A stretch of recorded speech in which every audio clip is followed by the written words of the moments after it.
Hello everyone, I'm Camille. Welcome back to Yabacon TV. Today we're joined by a very special guest, the lovely Abiola. She's an experienced quality assurance engineer and she's here to tell us a bit of what that's like. So Abiola, welcome to the show. Thank you very much for having me. How are you feeling? Very well. All right. So can you tell us a bit about what quality assurance is like? Quality assurance, software testing and the likes. We are more of an integral part of software development. Okay. Yeah, and the whole software testing comes at every point of software development. So while you're writing your code, after writing your code, and before eventually your product eventually gets to the customers.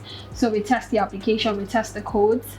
Yeah, so we test once the developers have written the code, we test the code, ensure that the codes meet what we're expecting. So sometimes some developers write some code and at the end of the day it doesn't match what we really need it for. Okay. So you try to avoid all of that energy wastage and just ensure that the code is in line with what we want rather. Then once that is done, and every other part of it has been integrated as the front end, the back end. We also do like a final check to ensure that what the product managers, that the product requirements and the customers' expectations are met at the end of the day before eventually get to the end user. So yeah. All right. So basically they're there to ensure nothing goes wrong. All the checks are complete and basically the customers are satisfied at the end of the day. Mm-hmm. Yeah. Sounds great. What's a typical work day like?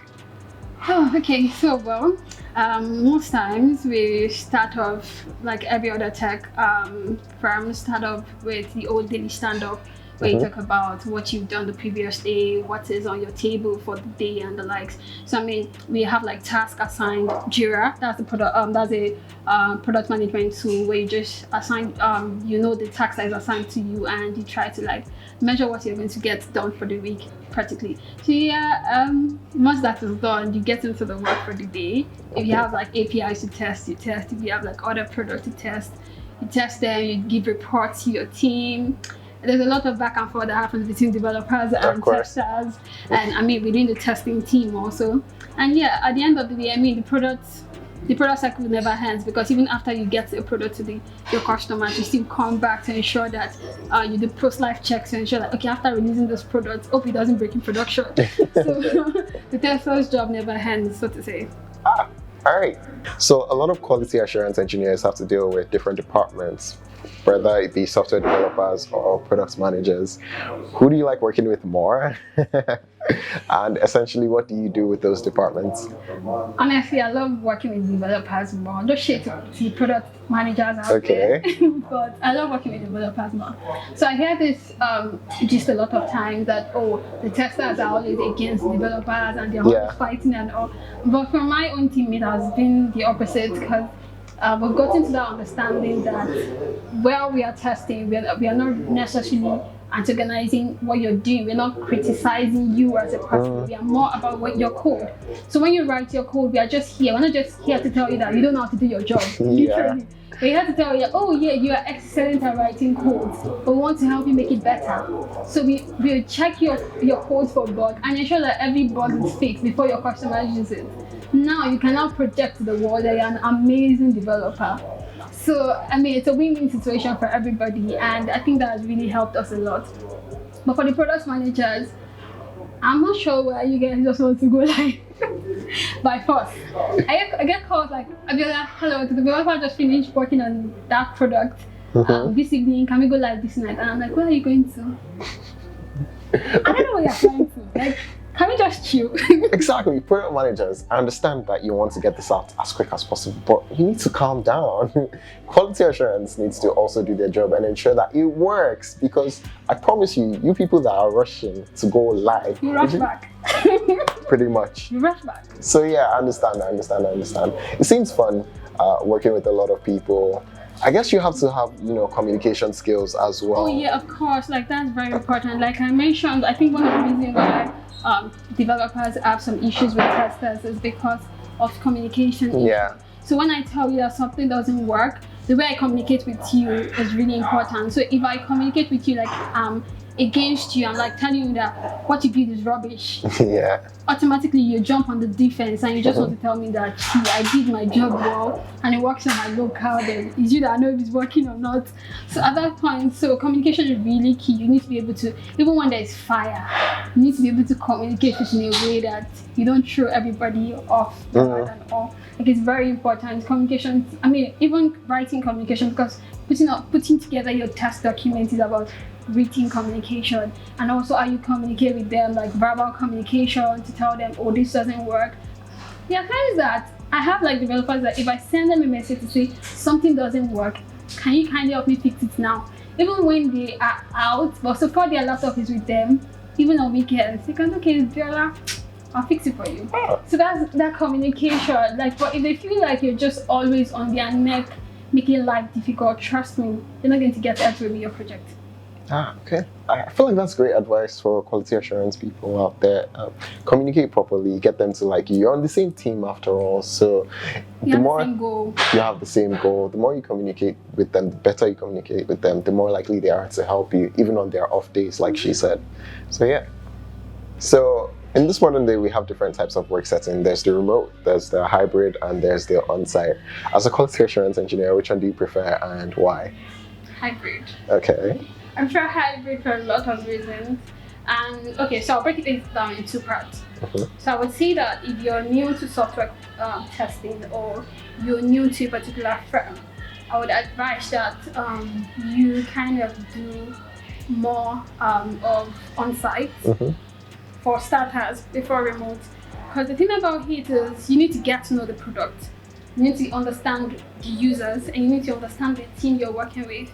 And I mean, in as much as remote working is excellent, it kind of, how do I explain, there's just like there's a gap somewhere. Okay, yeah, so that's one part. Then for me personally, I love hybrid because I used to love remote, 100% remote. And my company worked 100% remote since March 2020 till last month. Oh wow. Yeah, so last month, that's September, oh yeah, since September. Last month. Okay, August. But we started September this month. Actually, we started going to the office just twice every month this month. So being on remote all through. So it got to a point where, as much as I really loved remote, there are times that some work was just dragging. And I feel like if I can see you physically, I can get you to get some things done faster. And there are times when, because of anything, maybe life issues or what have you, someone just give excuses and you can't reach them. But imagine if you have to be in a space at a certain time, I know that I can get to you no matter what, give or take at that time, and it kind of allow me to schedule my plans to that time. So yeah, so hybrid works a lot. I prefer hybrid now because as a quality assurance person, I can't be dragging so many developers up and down. It's easier when I know that, okay, I'm going to get to see you at the office. And even if you have been ghosting me for so long, I'm going to get you to get my work done that day. Basically. So yeah, I prefer hybrid now. But for every other product, maybe something that is already on autopilot, I mean, something that is out there and you just need little bug fixes. Please 100% remote. Yeah. But I mean, it depends on the product you're working on. Sure. So there has to be like a balance, obviously, especially when you're dealing with other departments and, you know, somebody has been running from you for a while. You're just like, don't worry, we go jam, right? In the office, you're avoiding me, Abby, but don't worry. Yeah. So what's your work-life balance like? Okay. What is that reaction? So, I'm more of an introvert than an extrovert. I mean, I talk well, but I just like being in my space. So that work-life balance, I feel like work takes most part of my day, to be honest. And I most times just try to push myself out there, like, okay, just do something else apart from work. But I say my typical leisure time is just me watching either YouTube videos. I love watching YouTube videos a lot. So either watching YouTube videos or I read a book, I sleep. That's actually it. Just like maybe once in a while I go out with friends. I mean, that's it. That's it. All right. And when she's not doing all of that, she spends her free time being a detective, the bug detective. Nice name, by the way. How'd you come up with it? All right. So, okay. So I'll start with the background to the bug detective itself. Okay. When I started software testing, like I mentioned, I started with that bank as a junior tester, and the honest truth was, there wasn't. I don't know if you're familiar with bank system. Most of the tools they use are in-house. They're built within the within the bank, and they're not the best. Honestly, no shit, but they're not the best. So the honest truth was, while I left the bank, after I left the bank, and I was trying. I mean, I got involved with other companies for software testing. I did not have that learning opportunity, like people to learn software testing with. The only guide I had was YouTube, because I love YouTube. And everything you're watching, most of these YouTubers are Indians that teach you software testing. So I mean, it was really tough for me, because there are times you just want someone that can really relate with your system to teach you about software testing, how you can go about it. I mean, there are a lot of communities and guides for software development, front end, back end, but you really find a handful for software testing. So I was talking with my mentor the other day, like a couple of years back, and I said, God, it's so tough trying to break into the system and do it well, because I try to, whatever I get to do, I just ensure I'm like the best at it. So like trying to be at par as international software testers, you can't compare with what the people here are doing. You have to be like a bit above them. So that journey started, and it was like, oh, why don't you just create a community for people like you, so that if someone else is starting software testing tomorrow, they don't have to go through that struggle you have to go through looking for someone to, shadow after. So the bug detective came, and the bug detective, bugs, as you know, software defects, and detective is someone that checks, FBI and like, so, yeah. So the bug detective is like someone that checks software products for defects. So that's the way the name came up. So it's a community, basically. Yeah, it's a community. I like that a lot. Basically, other quality assurance engineers don't have to start from zero, right? They have a community they can go to if they have any problems. And if someone has encountered it before, it just becomes a whole lot easier to solve that.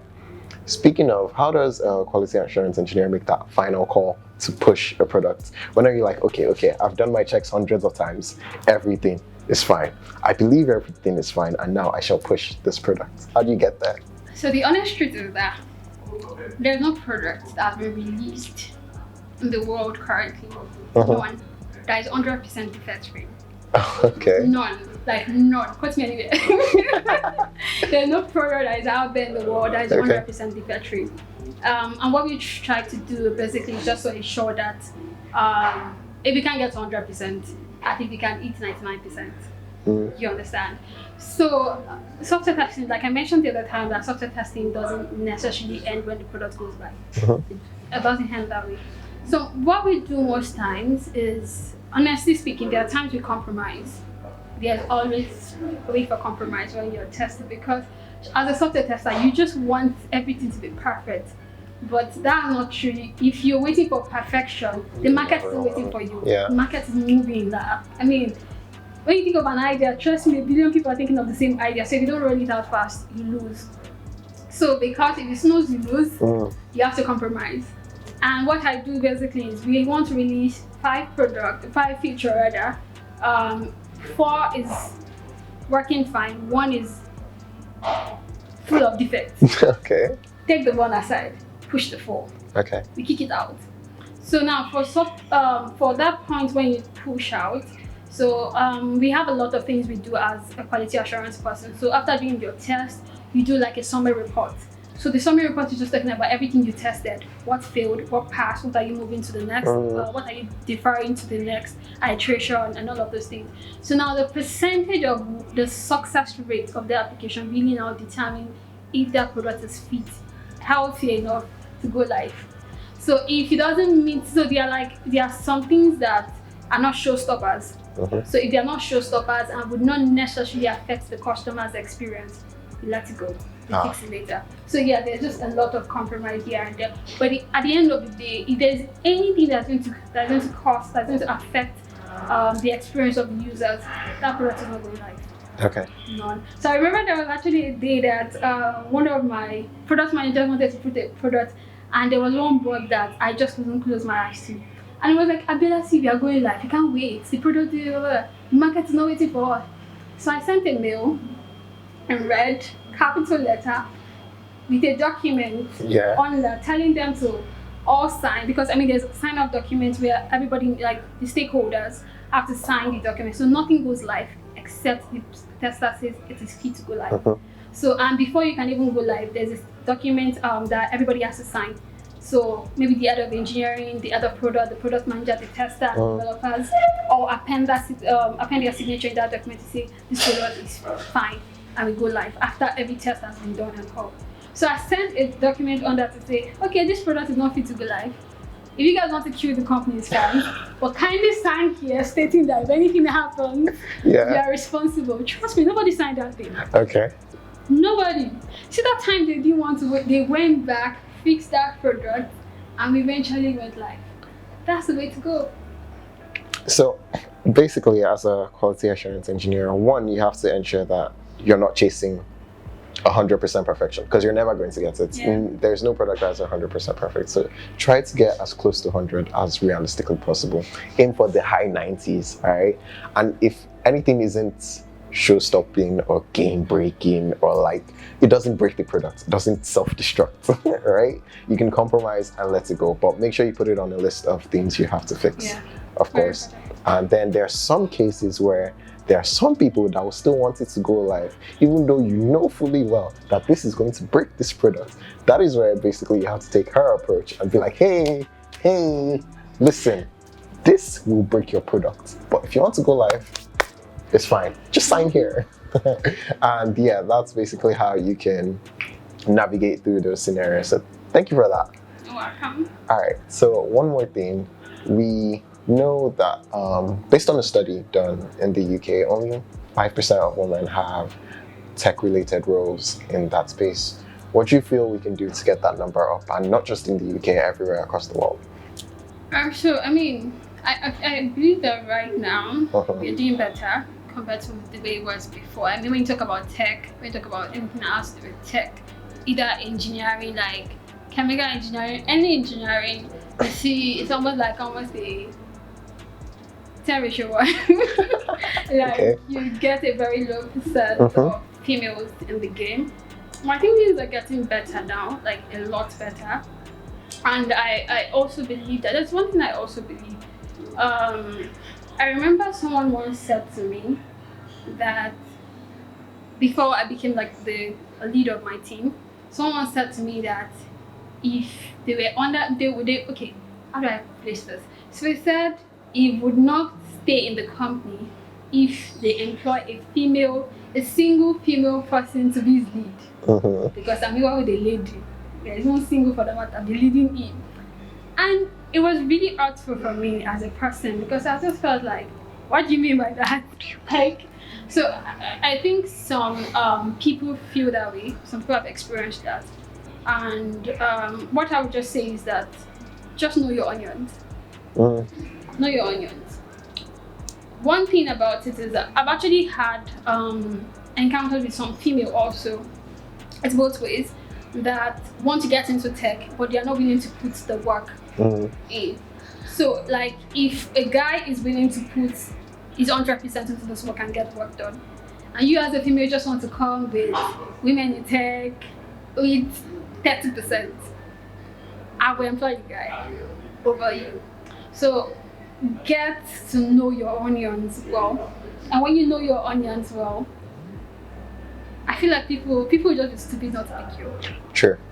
People just be stupid not to get like you're an embodiment of talent, and people just take that aside to pick them. That company is not ready for growth.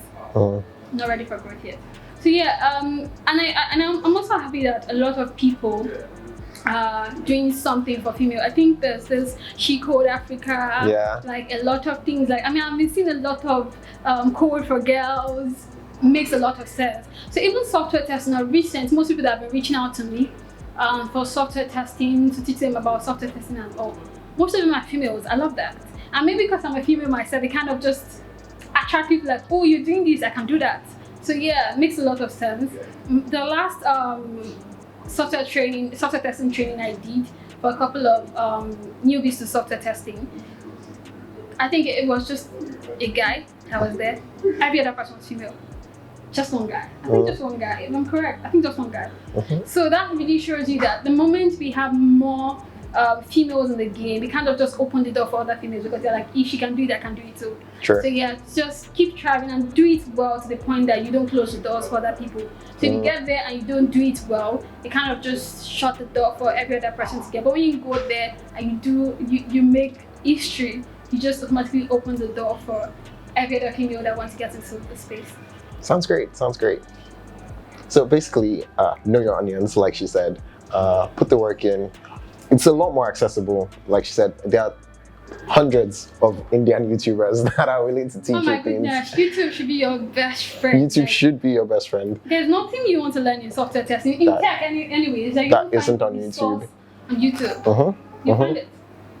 Pretty much. So you don't have to go to school and get a degree for 4 years. You can easily get a certification online that doesn't take up that much time, and you can find source material on YouTube and other platforms. Find a mentor too. It's always good when you have someone to shadow after. Also, just make life easier. Or a community like the Bug Detective that can teach you, how to get started. So yeah, that's basically it.